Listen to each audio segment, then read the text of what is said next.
Исәнмесез, эфирда яңалыклар чыгарылышы, студияда Лилия Гатина, алга таба койбір темалар турында.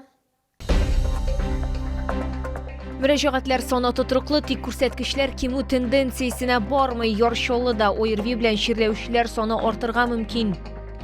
2022 елга нәтиҗәләр ясадылар һәм 2023 елга яңа бурычлар билгеләделәр. Яршоллыда шәһәр советының 21-нче утырышы узды. Ярма тушонкалар бер тапкыр кулланыла торган савыт-саба Чоллыдан Лисичанскига чираттагы гуманитар ярдәм партиясын җибәрделәр. Чолларга сограк булырга кирәк. Атна ахырына шәһәрдә чираттагы ОРВ күтәрелүен көтәләр. Шәһәрләрнең сәламәтлегенә зыян китерә торган температура отынгычлары хәлне тагы да көчәйтә. Бу хакта бүген шәһәрнең баш санитар табибы Илгизәр Бариев сөйләде. Мэриядә узган аппарат киңәшмәсендә тагын нәрсә турында сөйләделәр. Тулырак алдагы материалда. Пандемия башланганнан бирле шәһәрдә лабораторияда расланган яңа коронавирус инфекциясенең 28969 очрагы теркәлгән. Күрсәткечләр республика буенча уртача күрсәткечтән 7%-ка югарырак. ОРВ һәм грипп белән авыручыларга килгәндә соннар элеккегечә кала. Фильтры в детских садах, школах, учреждениях образования, они должны быть. Все те меры, которые предписаны, были. Они, безусловно, должны исполняться. Поэтому ситуация пока такая, какая есть.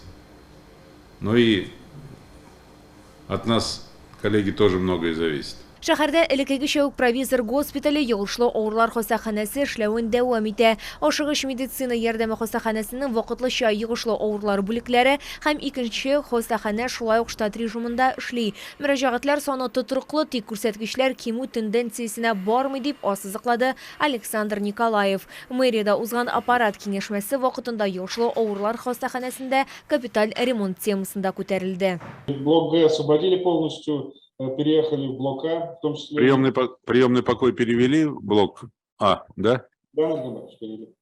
Понятно. То есть для строителей сегодня уже фронт работ есть? Есть. Күзгә Г блогы файдалануга тапшырылыр дип планлаштырыла. Лилия Гатина, Ленар Султанов, яңалыклар. 2022 елга икътисади һәм социаль нәтиҗәләр ясадылар һәм 2023 елга яңа бурычлар билгеләделәр. Яршоллыда шәһәр советының 21-нче утырышы узды. Татарстан Республикасы рәисе Рөстәм Миңнеханов эш визиты белән шәһәргә килде. Яңа елда нинди планнар көтелә? Бу хакта алдагы минутларда сөйләрбез. Утырыш башланыр алдыннан Мастеровой Русдрама театры майданчыгында күргәзмә оештырылды. Республика җитәкчесенә Чоллыда ясала торган бронетехниканы күрсәттеләр. Шулай ук яңа эшләнмәләр күрсәтелде. Әйтик, ашыгыч медицина ярдәме хастаханәсе электрон фонендоскоп прототипын тәкъдим итте. Неважно, 200-300 километров, можете послушать, как это все работает. 2023 елда юлларны ремонтлау һәм төзүгә якынча 3 миллиард сум акча җәлеп ителәчәк. Вахитов, Хәсән Туфан, автозавод проспекты, шулай ук гидротөзүчеләр урамын ремонтлау планлаштырыла. Шәһәр советының хисап сессиясе барышында Ноин Мәхдиев трамвай паркын яңартырга кирәклеге турында белдерде. Остается еще ряд учреждений культуры, требующих капитального ремонта. Это дворец культуры КАМАЗ, концертный зал имени Сары Садыковой и другие объекты, построенные 40 лет тому назад. Медицинаны да игътибарсыз калдырмадылар. Әйтик, шәһәр советы депутаты Марат Мөхәммәдиев Рөстәм Миңнехановка 5-нче шәһәр хастаханәсенең проект эшләрен финанслауны хуплавын сорап мөрәҗәгать итте. Сегодня мы имеем большую проблему, связанную с износом оборудования, которое было поставлено в период реконструкции, которому сегодня уже 14 лет. И это является сегодня большим препятствием для дальнейшего прогресса и внедрения новых технологий. Схожая ситуация сегодня в госпитале ветеранов войн и 5-й городской больнице.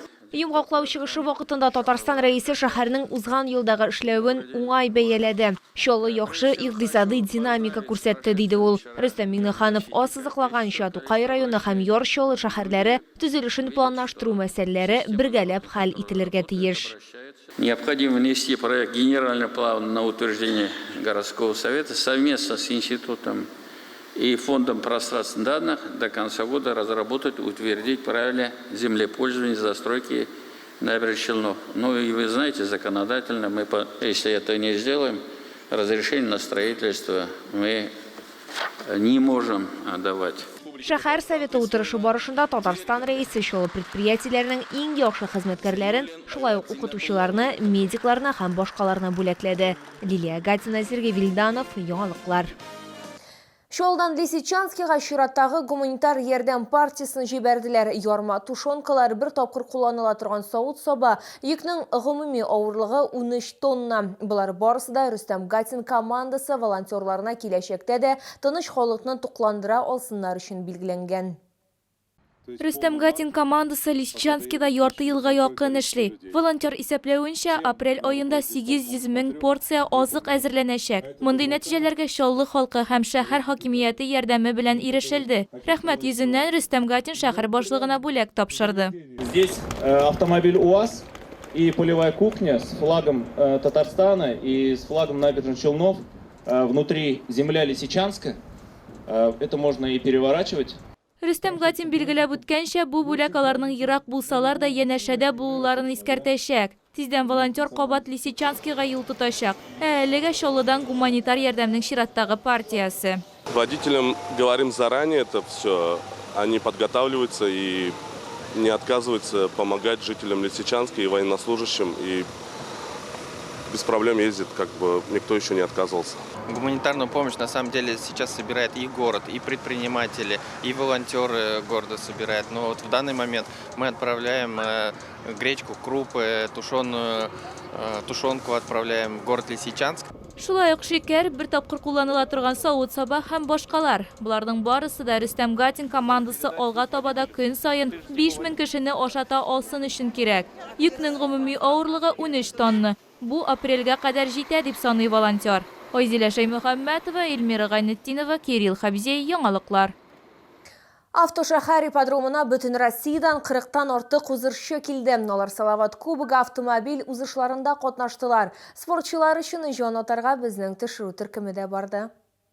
Артем Антонов узыш автомобиле руле артына беренче тапкыр 11 яшендә утыра. Шул вакыттан бирле 6 ел үткән. Бу вакыт эчендә хобби профессиональ спортка әверелгән. Салават кубогы бәйгесендә егет икенче тапкыр катнаша. Ул моңа тагын да төплерәк әзерләнгән. Узган елгы тәҗрибәне исәпкә алган.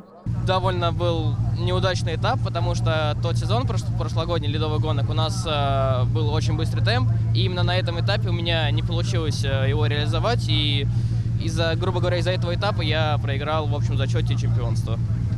Может быть, у тебя есть какая-то тактика? Да, нет, просто садиться и ехать с холодной головой быстро, спокойно.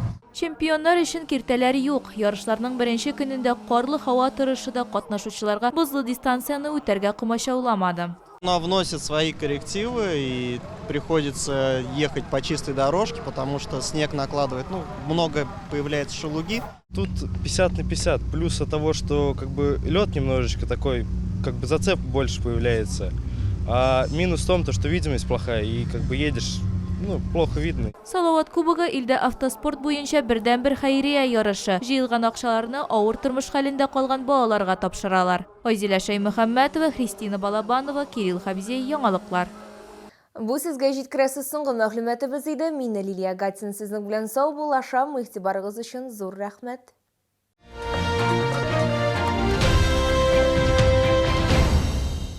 Межгород поездки или доставка. Качай приложение Тек-Транспорт. Бронируй поездки в режиме онлайн. Однозначно оценишь понятный дизайн. Быстро, комфортно и в любой день. Поездки межгород доступны всем. Звездочка 701, если транспорт необходим.